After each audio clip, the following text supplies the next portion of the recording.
You're listening to a podcast from The Word. Mark, we got a Stackwaddy sent in by Andrew Slattery. Ah, right. This will be good. Absolutely. And serial quiz winner, Andrew Slattery. Very good.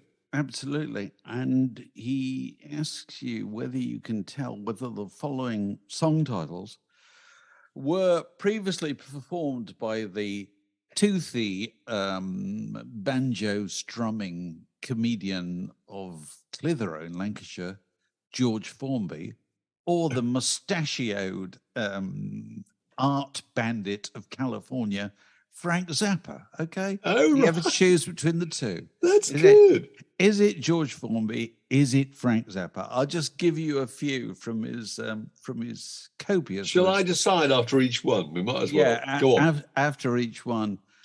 Okay, here we go. Can't afford no shoes. Is that George Formby or is that Frank Zappa? That's got to be Formby. I'm confident. You're wrong. It's Frank Zappa. It's Frank Zappa from One Size Fits All. Okay, right. Moving on. Daredevil Dick. Is that George Formby or is that Frank Zappa? That sounds like Formby too. God, these work, don't they? Could be better. George Formby? It is. It's George Formby. Yeah. 1936. What about Friendly Little Finger? Is that George Formby? Is that Frank Zappa? That's too rude for George Formby, if such a thing is possible, which was always euphemistic. So that's clearly Zappa. It is. It's from Zoot Allures. Yeah. And how about Let's All Go to Reno? Is that Frank Zappa or is that George Formby? Well, it must be Zappa because Reno would not have been part of the landscape of George Formby at the time, would it? I don't. Shows how wrong you can be. George Formby, 1932. Let's all go to Reno. Okay. Tuna Fish Promenade. Tuna Fish Promenade. Frank Zappa or George Formby? Clearly Zappa. That's surreal. It's surreal art form stuff, isn't it? It's from 200 Motels. Yeah. And you can't love two girls at the same time. Is that George Formby? Is it Frank Zappa? Must be Formby. It is. It's from 1942. Okay. So I didn't give you the other ones, such as Kiss Your Mansy Pansy and Ring Your Little Bell and Electric Aunt Jemima. You know, I'll leave people to go and do their own research. Two of those are Formby, the last one's Zappa. That's good. That's good work from Andrew Slattery. Thank you very much for that. We like them. Do keep sending them in.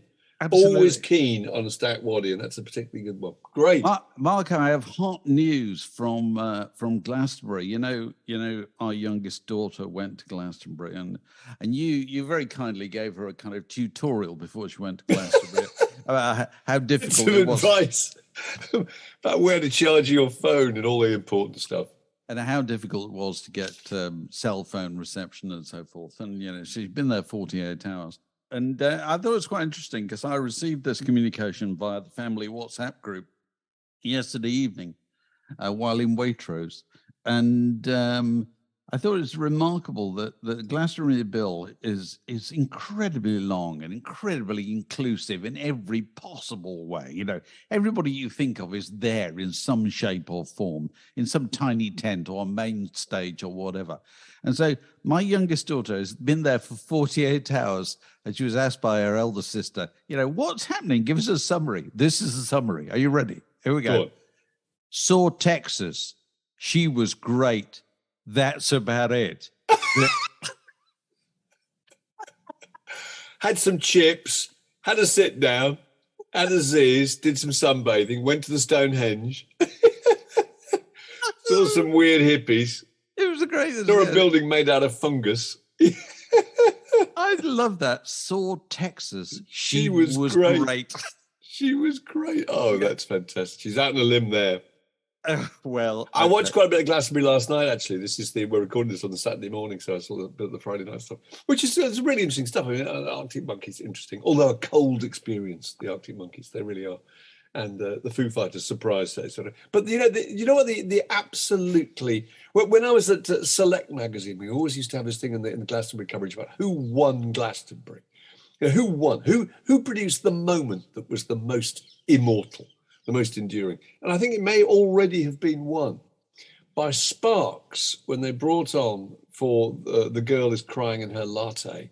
They brought on Cate Blanchett as their kind of Bez character, who just danced. It's fantastic. She's on stage for 5 minutes. They're at the Park stage. They play this really terrific tune. Cate Blanchett, who appeared in their video, so she's done this routine with them already, came on looking absolutely fantastic with a huge pair of kind of pop art specs and red headphones and a bright yellow, slightly baggy suit and very, very expensive trainers, and then rooted to the spot for about 5 minutes, does this extraordinary kind of self-impressionistic gymnastic dance display. It was just absolutely riveting. Doesn't speak. She's introduced. They wave her off. She doesn't say a word. And it was absolutely, I think it's already become the absolutely the abiding image. It was terrific. It's a kind of no-lose situation for an actor, isn't it, really? Because they're not called upon to do any acting. No, they just simply got to stand there and be Cate Blanchett and look fabulous, which isn't difficult in her case, and then somehow prove that you can dance. And actually, anybody who puts their mind to it can pull off some kind of routine that works. She looked wonderful. She really did. Right. So we were talking about live shows last weekend, weren't we? I did I think you've done a calculation actually, because we were talking about just how many acts were playing here last weekend. This is talking about how likely the economy and about the recession. This is London. Just London. Last weekend. Now, it may be slightly unusual weekend because it's the weekend before Glastonbury, and therefore there's probably a lot of people trying to get their gigs in before. But basically, if I can just go... Also hottest, longest night of the year, etc. Okay. So anyway, at Wembley Stadium, mark you, not arena, you had Harry Styles did 4 shows. Four shows, which I think is something in the region of 350,000 people. That's 350,000. Go and see Harry Styles. And simultaneously, Pet Shop Boys were playing at Wembley, weren't they? So which is just peanuts. It's an intimate venue. It's effectively like the pub on the corner nowadays. Wembley arena as compared to the stadium. Yeah. And then you had at the Arsenal Stadium at the Emirates in London. You had the Arctic Monkeys did 3 nights. So 3 lots of 60,000, I think. 3 lots of 60,000. And at the same time, you had Depeche Mode did Twickenham. We think only one, a mere one. There may have been more, but we think it was one. I think it's 55,000. And then the O2 had various people. Hans Zimmer was playing one night, all packed out. No, Mark, Tenacious D, who, let's be honest, is a comedy act, aren't they? Jack Black and Carl Gass. That's a comedy act playing 20,000 seaters. Astonishing. Hans Zimmer, sorry, I'm going to hold you up here. I think he did 2. No, you probably did 2. Hans Zimmer, this is, a film music composer, did 2 performances. Yeah. What's the capacity of the O2? 20,000. 20,000. Yeah. And there's no doubt loads of other shows that we didn't even know about. And I just thought, well, I made it roughly remarkable. I made it roughly 700,000 tickets sold just in that one weekend. So if you assume that the average price for a ticket is £100, which is probably conservative, actually, probably more than that. I don't know. You're in the region of £70 million worth of tickets. It's incredible, isn't it? I'm saying it's rather interesting in the light of a cost of living crisis that somehow people have found the money to do this kind of thing. And it just struck me how the whole kind of the whole business of live performance has just changed in its entire nature, and its entire kind of social significance has shifted so much. And I went back trying to look at trying to take the same weekend, or as near as I could, in 1973. Now I know that's 50 years ago. I think at the same weekend in 1973, the Rolling Stones were playing, and the Rolling Stones are, very, high in their particular arc at that point, I suppose. They were playing at Wembley Arena. They did 2 shows on the Saturday. Empire Pool, wasn't it? Yeah. It's still called the Empire Pool, which is amazing to note. And they did 1 show 3:00 on Saturday afternoon and 1 at 8:00 on Saturday evening. There was if you look at 1973, I think David Bowie played Earl's Court in 1973, which was not regarded as a great success because I don't think they were kitted out to do it. I think Slade... It had terrible acoustics, didn't it? Terrible acoustics, and I don't think the staging was up to much at all. And I think Slade may have done one that year as well. And I think possibly Pink Floyd did that one, but it was pretty exceptional. And those would have been intended by very dedicated kind of 17-year-old blokes in greatcoats. Who'd either queued up all night to get tickets or just turned up on the day and paid at the box office and gone in. Whereas, the people paying whatever it is for Harry Styles, 70, 80 quid, are a kind of different breed.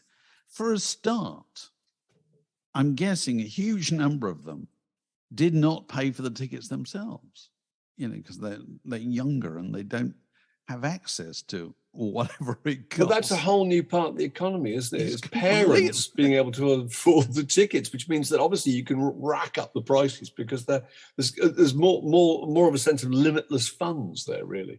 And pressure on parents also to buy those tickets for the kids.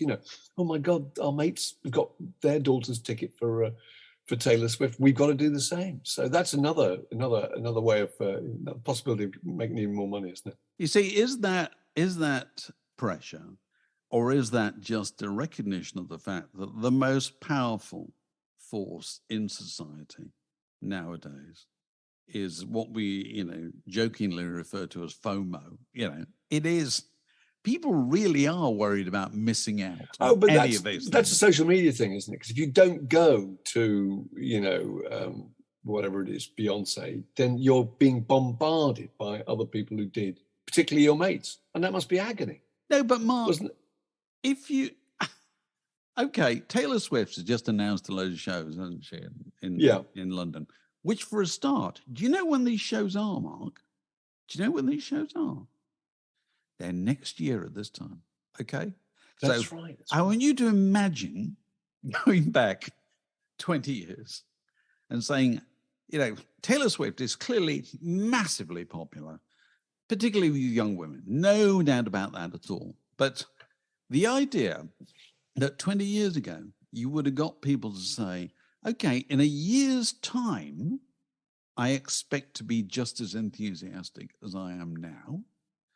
And therefore... Yeah, I won't have gone off Taylor Swift.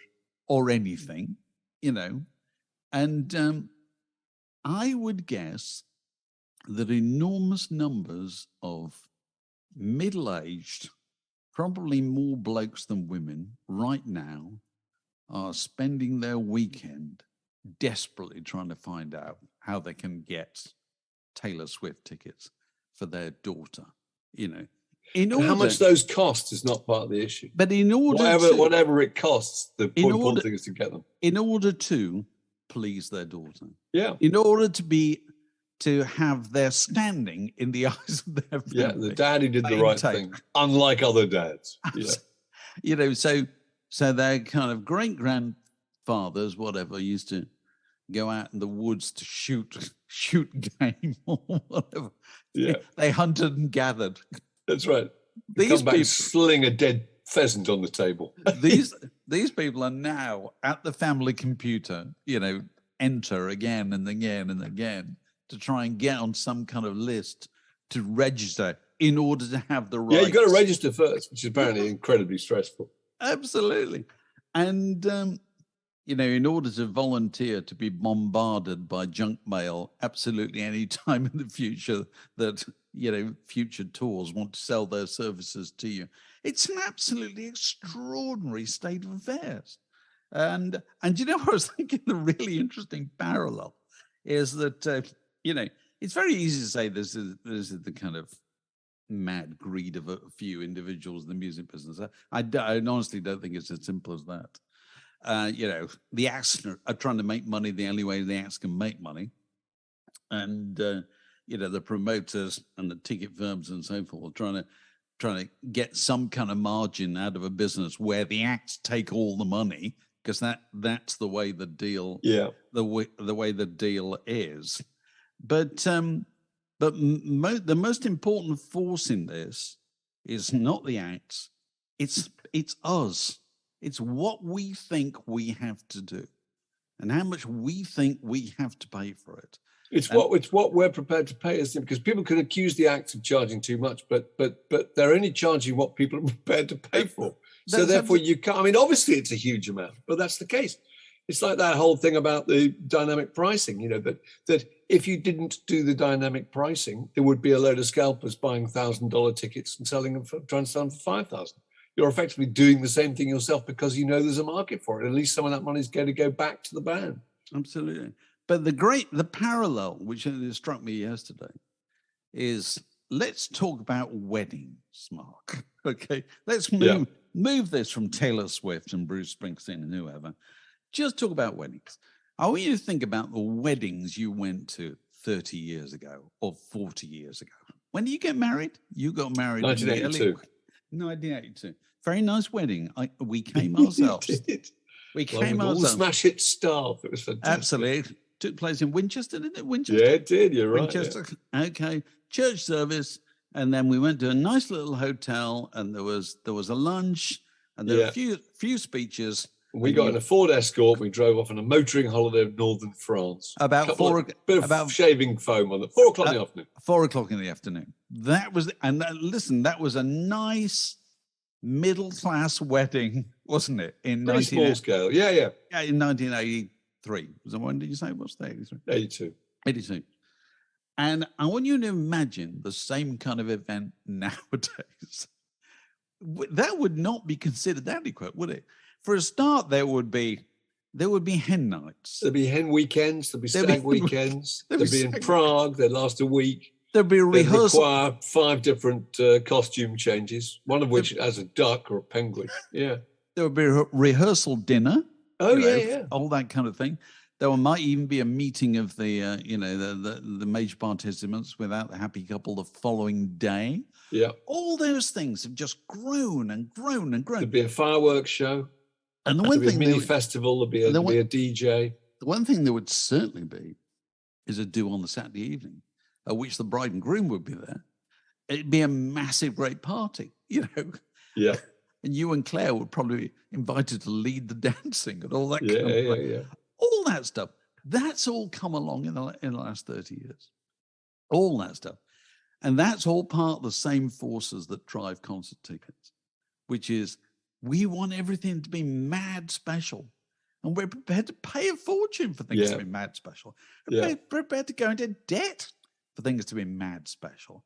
And, people just slap their credit card down, without a second thought. And so, concert tickets will continue to go up as long as people continue to do that. Because here's the funny thing. If you look at, that weekend, last weekend, as you say, however many, over 1 million people or whatever you said, 700,000 people bought tickets just in London. Though. And if you compare that, and remember, those people are also bands used to go to you. Used to go to you. Wait till they came to the nearest venue, and it was Leicester de Montfort Hall or it was St Austell Coliseum in Cornwall, and you went to see them. It was a little time. Now you've got to go to them, so you've got to travel all the way down through England, probably find a hotel to stay in. Let me be clear about this. You don't have to do any of this at all. And one of my children's friends lives in Yorkshire and went to see the Arctic Monkeys last week. I think they played in Sheffield. I think it's Sheffield, somewhere in Yorkshire. Yeah, football ground in Sheffield. Went to see them and then came down to see them again at Arsenal a week later. Incredible. That's an expensive hobby. It really is. That's not need. But could you argue that making tickets more expensive makes them more desirable? It certainly appears to be. Is that part of it? It appears to have done exactly that. Because I think those kind of seals of quality play a part in this. I can remember meeting for the first time a species of human being who used to go to see whoever was on at Wembley Arena. And you'd say, "Who are you going to see?" "Well, we're going to see Level 42 this week and the Rhythmics next week," whatever, And they weren't by any stretch of the imagination obsessive music fans. They're just people who felt that they should be going to see whatever the big show was. And their reasoning was that if they were playing Wembley Arena, they must be really good. Do you know what I mean? So there's some element of that, I think, that it becomes a kind of status symbol that you've got to go to these events. You've got to go and see Beyonce. It's whether you like that, whether you're particularly keen on that kind of music, whatever. It's just an event you've got to be at. I mean, I went to you and I went to Wimbledon last year, didn't we? And there were some people sitting in front of us who clearly had no interest in Wimbledon at all. No. Had obviously bought tickets themselves. They were on some kind of corporate jolly or anything. I'm going to interrupt you here because I think you've slid over what is the key point here. They had no interest in tennis. No. But they had huge interest in being at Wimbledon. And what they did most of the time was, apart from ordering flagons of rosé, was to send Instagrams of themselves with whoever was in the background playing, just basically saying, we're at Wimbledon. That's one thing we've ticked off that we've done, that we feel that we ought to do because everyone else to do. It's a sort of status thing, don't you think? Yeah, and I don't want to. I'm not sneering at people or whatever. No, not remotely. But kind of the exhibition side of it has become so much a part of the experience. If you tell people, if all those people go to Glastonbury this weekend, how many are there? 300,000 people. About 250,000. Yeah, paying. Okay. And if you were to say to them, slightly cheaper, 50 quid cheaper, but you can't take your mobile with you, they wouldn't go. They would not. No, that's the whole point. Well, actually, you wouldn't be able to negotiate your way around it or find anybody. But the point is to send pictures. Here I am. or whether you send them or not, just you've got a picture yourself, and that you can. I was looking at talking about the money in Glastonbury. I was looking at a tweet that Caitlin Moran has sent, the Times writer who's out there at the moment, and she was making the point that one of the reasons that people go because it's just pure and simply joy, and that's that you could apply that to all these concerts we've been talking about. That they're quite grim times, there's a lot going on, people are quite preoccupied. But to go to one of these things and just have absolute happiness for 5 days, it's brilliant. And I looked at all the responses, a load of people were going, yeah. Rich people's party, Conservative Party ball. I was thinking, what? This is ridiculous. Because actually, Glastonbury is £335 for a 5-day ticket. Actually, that's pretty reasonable. Assuming it doesn't rain and nobody nicks anything from your tent, you're going to get your money's worth. No, obviously, it's going to cost God knows what a day to feed yourself on your £8 portions of chips and things. But by the same token, what people are saying is, this is my annual holiday.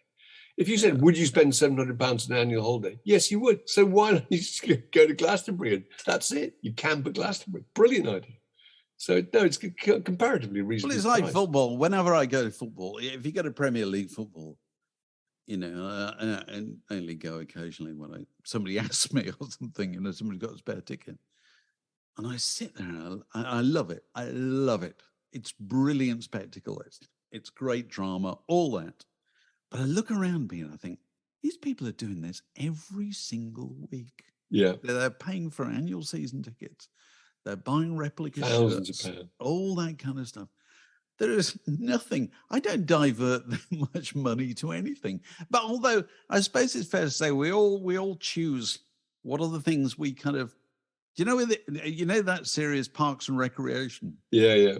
There's a very good kind of thread in there. I suppose we call it trope. Was it Donna Meagle and what's his name? I can't remember the name of the other actor. They talk about treat yourself. It's all about treat yourself. Go out and buy ridiculous things. Treat yourself. And people do treat themselves, And I don't treat myself to kind of expensive clothes or cars or I'm really not bothered about that kind of thing. I do treat myself to kind of items of computer hardware, and speakers, and the latest iPad or whatever. I do that, no doubt about it. I'm a complete pushover for that kind of thing. That's the stuff I spend my money on, and people just choose what it is that they spend their money on, I suppose, and there's no point complaining about it. If you do that, there's no point me turning around and going, well, Apple are making these computers a bit expensive.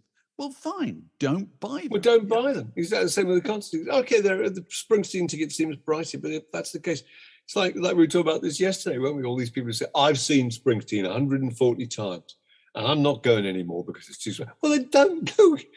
Move over and give your seat to someone who's never seen Bruce Springsteen and would love to. Or would really appreciate it. It's not going to sit there with their arms crossed, grumbling. And actually, there are, if you want to go and say music, there's loads of music. There's loads of cheap, reasonably priced music that isn't made by incredibly famous people. Because what you're paying for is fame, isn't it? You're paying for the fact that these people are monopolies. They're monopolies. If you want to go and see Bruce Springsteen, there's nobody like Bruce Springsteen, really. You would, if it's £200 for Bruce Springsteen, you wouldn't go, I'll tell you what, John Cougar Mellencamp's down the road at 50 quid. Do you fancy that? No. No, I don't. No, what you want, It's like Beyonce, like any of these things. They're complete monopolies. That's, that's why they are who they are. Yeah. But the other statistic about Beyonce was the number of people who are coming over from America to see her in Europe. Do you see that? Because it was so expensive to see her.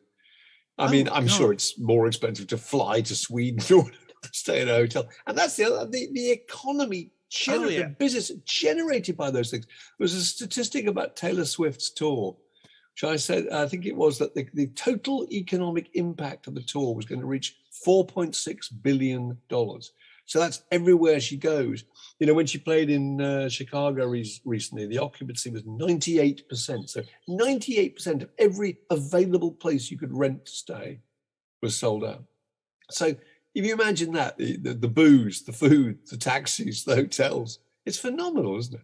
I've just been working on something, writing about this, because what was the tour that changed all this was the Stone Steel Wheels tour, because they got Canadian promoter Michael Cole came in there, and he said, I want to promote this tour, and the normal promoter had been Bill Graham or whatever, and he basically came in there and bid twice of what everybody else bid, because he had the vision to say, no, this is way bigger than just a band on stage.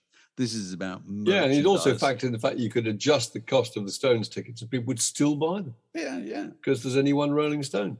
Yeah, although even he wouldn't have realised back in those days just how far you could push them, Yeah. But I suppose that's the other thing. That's the other thing. I was talking to you about this yesterday. I wrote I went to see Bruce Springsteen first time ever at Madison Square Garden on Thanksgiving 1980, just before John Lennon was killed. So it gives you an idea of how long ago that was. Yeah. And, he would have been 31, Bruce Springsteen. So it must have been the river. Yeah, it was. And so he would have been 31. And so I'm in Madison Square Garden. And what's the capacity of that? 20,000, I think it is, something like that. And you can look around that place. Now, it's a long time ago, so I'm not pretending I accurately remember. If you think about it, there wouldn't have been anybody in that building over the age of 40. They just wouldn't have been. Not possibly, because he just hadn't entered the world of people. Nobody had at that point. But if you looked around to say a Beyonce crowd would be late 60s down to kind of 10, wouldn't they? Absolutely. It's the whole population. Whole reach. It used to be a subculture. It's not. Yeah. Not anymore. It's the dominant culture. And, it's kind of, it's priced accordingly, really. It's, it might not be easy to come to terms with, but that's the way it is, really. And, if you want to go and see people who don't charge as much, there are people who don't charge as much. And there are loads of musicians really happy to have you, because that's the other thing, is that I've got this stat in front of me.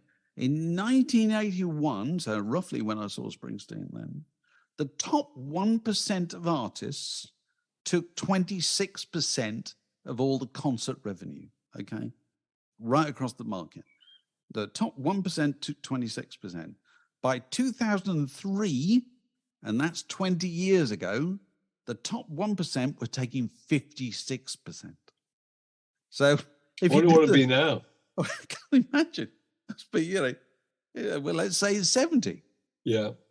So it's leaving everybody else less to go at. Isn't it? It is. Because if you've spent that much on Blanchett tickets for you and your family and so forth, you haven't got an awful lot left to, pay for going to see. Buy food for the next 10 years. Let alone you make valiant efforts. Tell you, Robert Smith, with that Cure tour, made valiant efforts to keep the ticket prices down. Was trying to offer tickets for $20, but I mean the ticket sales operatives then added all sorts of costs, didn't they? So it became impossible. So a $20 ticket was kind of $70 or whatever. Well, it's very hard to control. You've still got this basic problem that the artists do not want to be seen to charge the prices that they know people will pay. And so they're happy for somebody else to charge it. They don't want to be seen to charging it themselves. And there's your core problem. And I don't think that's going to go away. The Word Podcast, prime cuts of popular culture served fresh each week. Well, great. We've just been joined by Giles Smith, the author of a fantastically funny and wonderful book called Lost in Music, which came out in, it's my proof copy, I've still got it, came out in 1995. And Giles, I have a theory about this book, is that before this book, which came out a week before Nick Hornby's High Fidelity, just a week before, incredible, there's lots of similarities, but you were there first. My theory is that before this, there were kind of broadly two types of books. There were kind of rock critics writing about the kind of memoirs about rock stars. And then there were analytical books about music, like What Bop a Loo Bop by Nick Cohn. But this is the first book that I remember reading, which is about the real relationship that people had with music. You write about being obsessed with David Bolan, seen through with Mark Bolan, seen through the eyes of yourself when you were 10 at the time. You write about the fact that your first record was not Let It Be, as you told people, but it was actually a windmill in old Amsterdam. And you write about the reasons that people really genuinely want to be in rock bands. I thought that was really, really original. I think you started a whole vogue there. If you read things like Pete Perfidi's Broken Greek, which came out recently, that book, I want you to take some credit for starting this whole literary book. We're going to give you all the credit. Go on. Will you do that? I'm very happy to take all that credit, even though I'm not sure about the history backing me up on that. I do think, the book did want to be quite proudly wrong about things. And I suppose that's not really a strength of rock writing often. Other people like to feel they're championing the right causes and getting behind the stuff that matters. By being wrong, you mean just liking loads of things that are incredibly unfashionable? Liking unfashionable things and liking them for the wrong reasons. Wanting to be a rock star for a whole bunch of the wrong reasons, really. I think that's kind of what, in as much as the book has a kind of character arc or a journey for the main character, it's discovering that that you really feel you want to be a musician very badly. You want to be a rock star, but you discover in the end that what you are is actually a fan, and that's a completely different thing from being a musician. And your main motive for being a rock star is just showing off, isn't it? It's that whole idea that school bands, the most fun about school bands were the people on the inside of the bands, not the people watching. Yeah, absolutely. And you were having all the fun. You didn't really realize at the time you were having a lot more fun than anybody on the outside. Yeah. So this book first published in 1995, but here it is being republished all these years later. Tell us about the story of how it got from one to the other. Well, it's been funny because it's almost as if every 10 years in its life, it seems to be something new that comes along. So about 10 years after it was published, someone in Germany suddenly decided they wanted to do a version of it in German, which I was very pleased about because a lot of the story of my band that I tell in the book, which is the Cleaners from Venus, happened in Germany. We could only get a record deal in Germany, the only country that was interested in putting our music out. For various reasons, some of them pertaining to the fact that we were trying to sound a bit like the Beatles, which was very fashionable. It would never stopped being fashionable in Germany, had definitely stopped being fashionable here at that time. This was just before Britpop. So that happened after about 10, and then after another 10 years, someone in Spain wanted to do an edition of it. So suddenly there was a Spanish version. So I found myself being dragged back to it sort of every decade or so. Right. And then suddenly someone at Penguin decided that they'd quite like to put it out again. So now you've written a fabulous introduction to the new edition, which updates all the things that have changed in popular music in the time since it came out. And suddenly you make the point that nowadays all pop music is there forever, isn't it? Thanks to the internet. It's all there, and it's kind of a golden age in some ways, I think, or certainly a golden age in which to be a fan and a listener. When the book came out, it was possible to get very excited about the fact that you could listen to music on a Walkman. Yes, carry music around with you, which just seemed like the best breakthrough ever. And then, really not many years after the book came out, suddenly you had the iPod with 40,000 songs on it. And then the idea that itself wouldn't last very long. And suddenly you'd have streaming, which just brings you everything all the time. From the point of view of the hardware that we use to consume music, everything has changed. But of course, we haven't changed very much. So much of it's about the fact that it's the analog era, isn't it? The precious physical commodity of going to record shops and buying things and seeing gigs. I mean, it would be quite hard to write a book like that now with the same kind of piercing enthusiasm. I think it would. I mean, we haven't lost it, obviously, and in fact, people of our generation still clinging to the physical object very much. But I look at my kids who own nothing. Yeah, into music all the time, own no music. I mean, it's all just on their phones. That's very different, and that sort of fetishism of the object is no longer there for them. But at the same time, they travel light. I mean, I kind of envy them that they're not encumbered by these things. They have tons and tons of crap accumulating behind them. Do you feel that you've changed your mind about any of the music you wrote about? There's a lovely bit in the book where you go to college and have a purging of your record collection, because you're embarrassed by your ELO albums and your Genesis albums, all that. Is there anything that you enthused about in the book at the time that you now feel differently about, or your there view are a couple changed? of things. I know that the ELO, Jeff Lynne's A New World Record, the ELO album, was a victim of that purge. That was one of the ones I decided to bin, and on the grounds that I felt it would embarrass me in some way to be seen to own it. And that was clearly, I mean, with time, that's come to look like a very shoddy decision. It's Stalinist, isn't it? It is. It is. It's a pretty strong record, and no one's really embarrassed anymore about liking it. And that's great. I'm glad that you don't. Absolutely. About liking you anymore.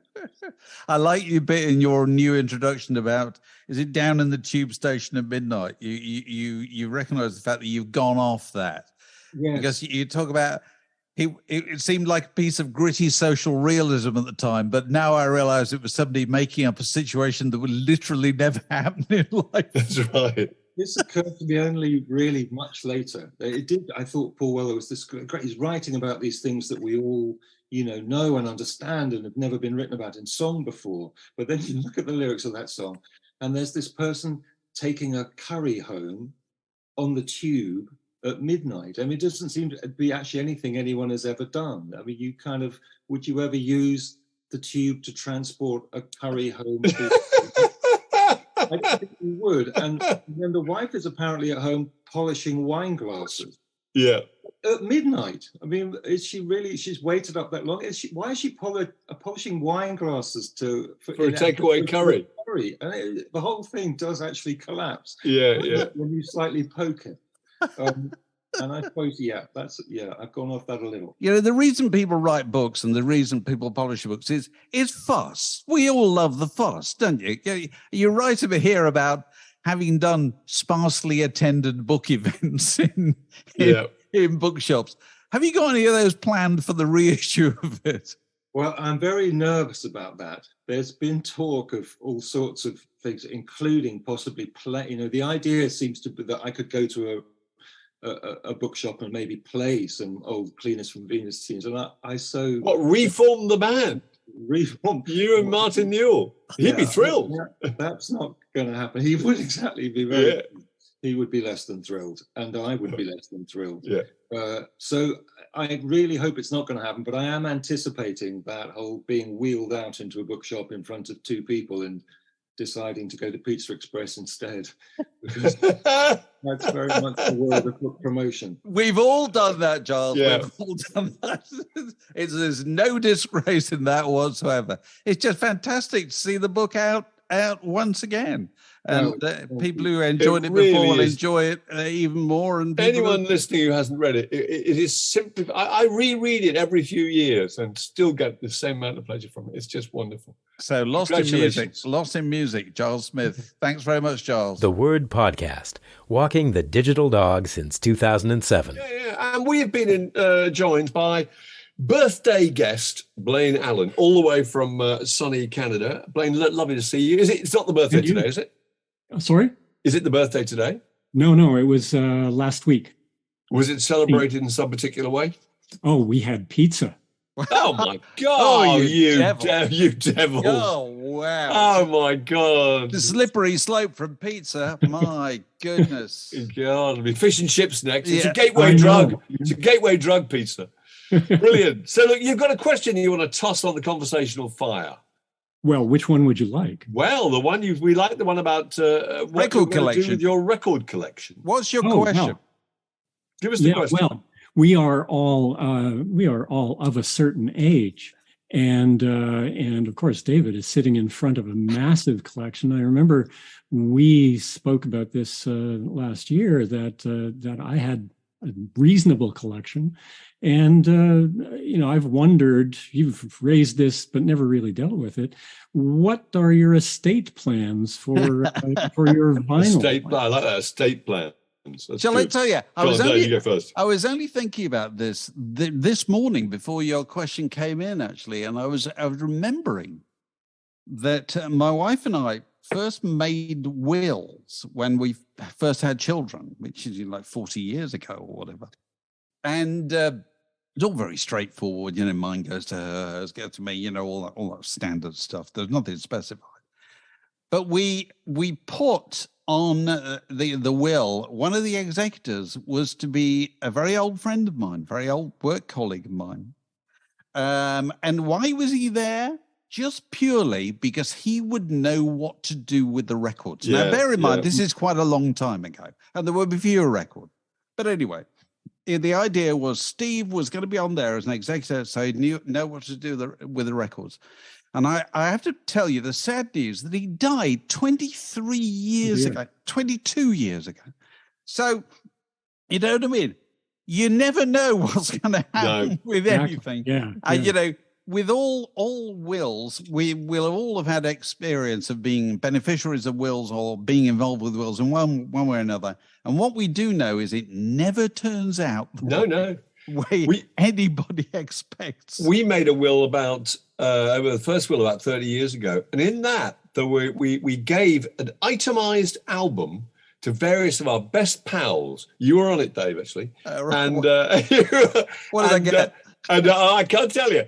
And then we've changed that now 30 years later because, some of them aren't with us anymore. And some of them I've just lost touch with, actually. But also the joke itself at the time just doesn't seem funny anymore. So somebody, instead of discovering through the grapevine that we've died, you suddenly get someone turning up at their door with a copy of Camembert Electrique by Gong, which they absolutely detest, and thinking, why? What's this? It's from Mark Ellen, the late Mark Ellen. But anyway, I know. It's just... So what have you done? What have you done, Blaine? Have you made any plans? Well, like you, I thought about someone some years ago who might want the collection. But in the meantime, of course, I think that would have been probably 15 years ago or so. And I realized no one really wants to be lumbered with all of this stuff. Even if they might they might like music, they might like the contents. And of course, now this person has migrated over to streaming or to Apple Music. and doesn't want the bulk. So I mean, I feel like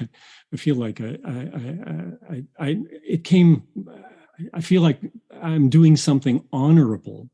The local symphony orchestra has an annual record sale, and I just thought the thing to do would be to donate the collection to this sale at some point, maybe even while I'm still alive and doddering around, so that that's the lovely idea. Up and used. So your original pressing of a Martha and the Muffins single might buy them a new, piccolo trumpet or something. Exactly. That's great. That's really good. That's very good. So they'd sell it for proceeds to charity, and the charity being the orchestra. The orchestra itself, yeah. I think that's an excellent idea. It's a really good idea. We shall add that to the list of ideas. And the orchestra could probably all go through and choose one record that they particularly liked as well. Is that possible? Yeah. I don't know. I don't know exactly how they've done this. I don't know. I haven't really inquired. I've heard of people donating their collections, and actually the symphony, makes a public point of saying that so and so has donated this massive collection of CDs or LPs, and it makes me think that they're interested in acquiring them. So let's hope I'm not burdening them with, No, that's lovely. It's a really nice solution. Yes. Good work. You should do that. But it's far off in the future, so don't worry about that. Many more birthday slots to come. Many more birthday slots to come. Beethoven and Brahms will still be around. So they will. They'll still be looking for money. Brahms and Liszt, indeed. Yeah. You can come back next year and ask us the same question, and we'll pretend we've never heard it. Because we'll all be so doddery by then. We'll have totally forgotten about it. Thanks very much for your question. And happy birthday, thank you so much. Belatedly. And thank you for your support, which we very much value. Much appreciated. The Word Podcast. Fix yourself a drink and it's like being in the pub. We're joined by Patreon birthday boy, Richard Lewis. Hello, Richard. It's not today, is it? It's not. It was a few days ago on Midsummer's Day. Right. Oh, what a lovely day to have it. Fantastic. It's great.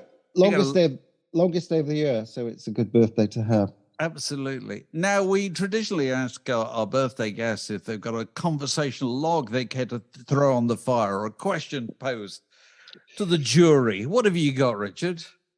This is about record sleeves. Oh, I love that record sleeve. Go on. I would like to know if you were thinking of buying a record at one point because you'd heard it on the radio or something, but you repaired to your local record shop.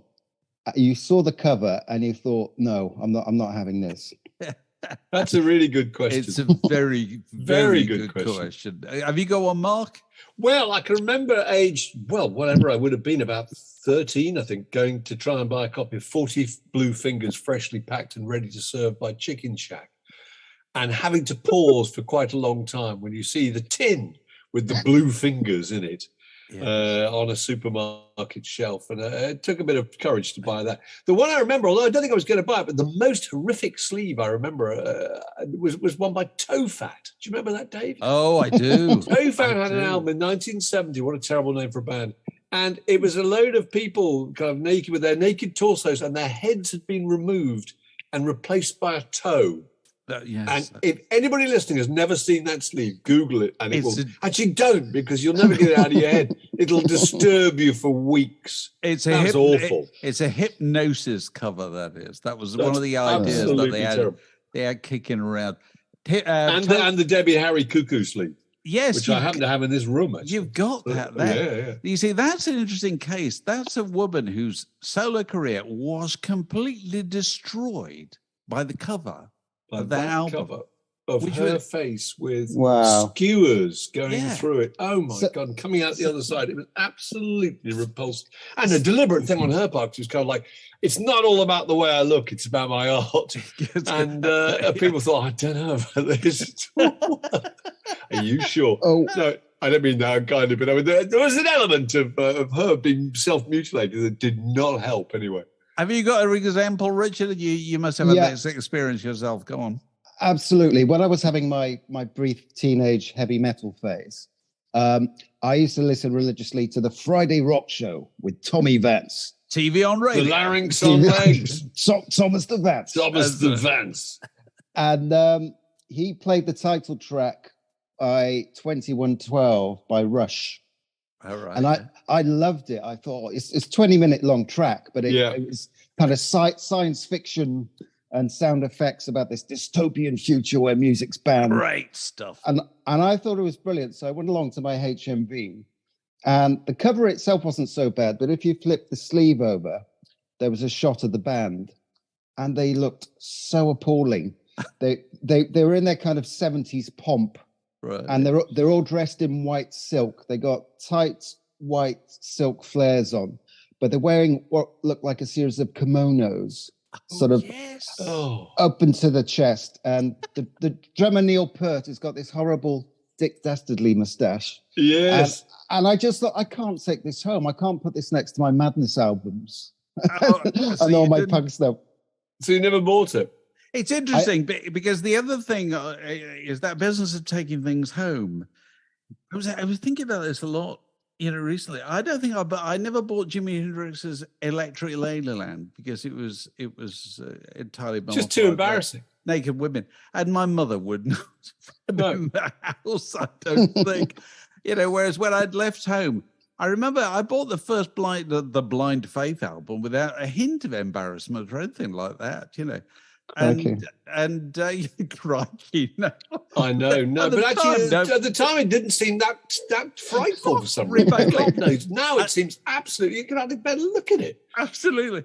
And I tell you, the other thing that was struck me in terms of it working the other way, because it's an interesting question, this, because it's not just taste. It's also, I tended to like album covers that had a certain amount of finesse about them, that made the record look kind of worth it, look expensive.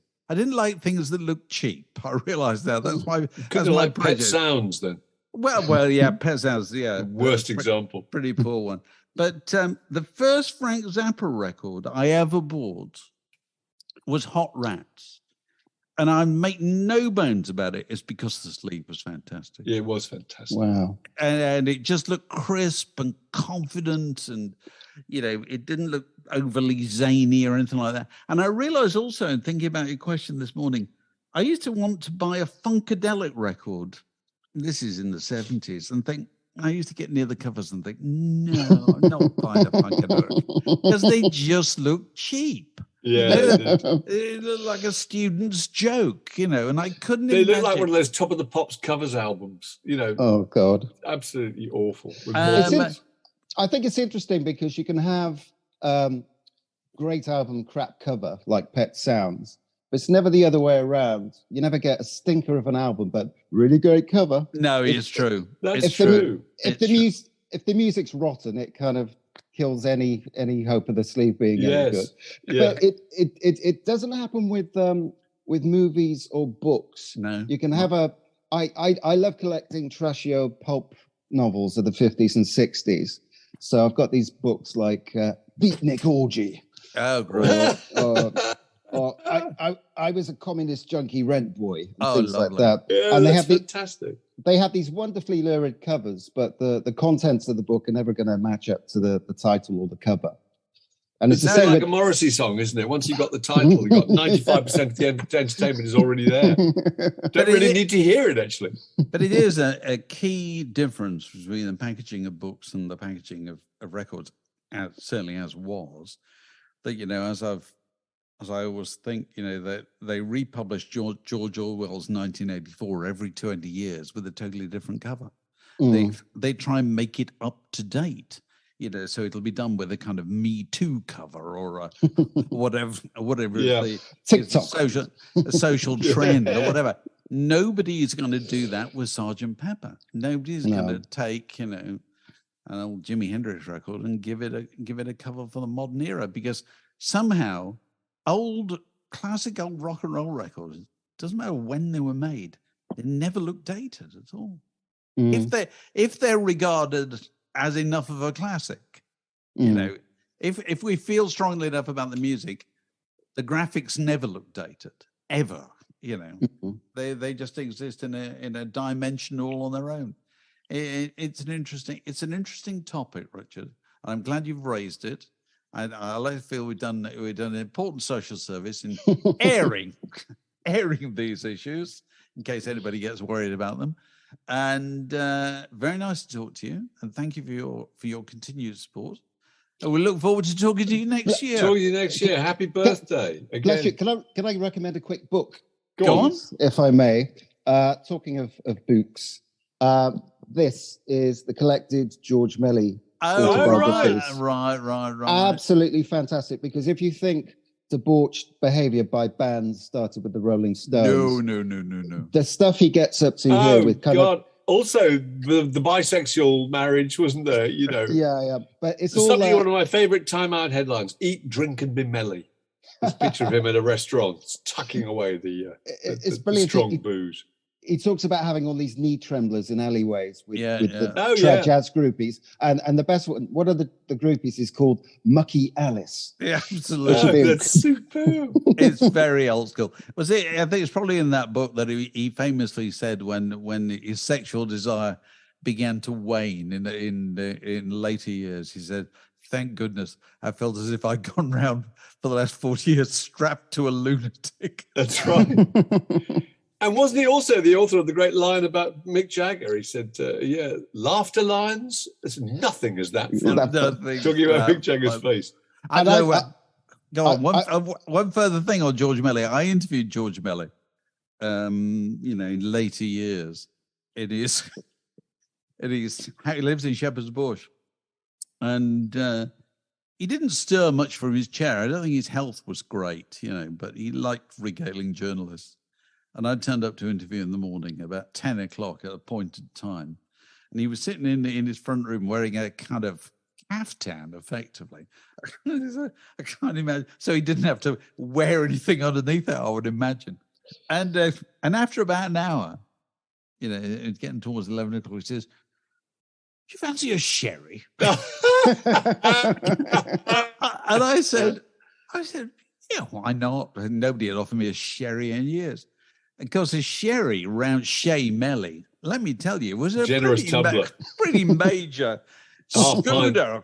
It was enough to have you half cut, And he used to finish his interview and do duties about 11:30, and then get dressed and go for lunch somewhere. And there would be drink at the lunch, And then he'd probably come home and there might be a snort over the racing. There'd be whiskey and water. It's like Winston Churchill, isn't it? Absolutely. Champagne in the afternoon, and then hit the fire water at 6 o'clock. Absolutely. Incredible. Great man.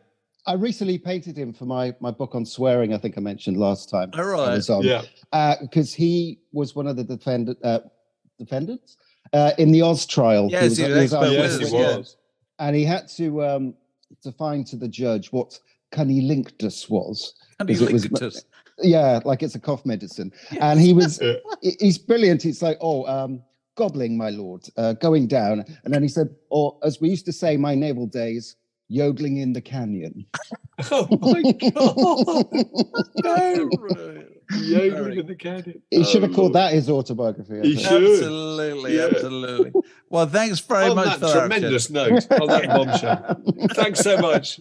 Cheers. Thanks, guys. Brilliant, Richard. The Word Podcast, one of the few things you really need in life. Well, that's been another packed podcast, hasn't it, Mark? I can barely remember the beginning. And lots of very interesting contributions from various people. Very, very good. Yeah, thanks for Blaine Allen doing it. It was great. And Richard Lewis.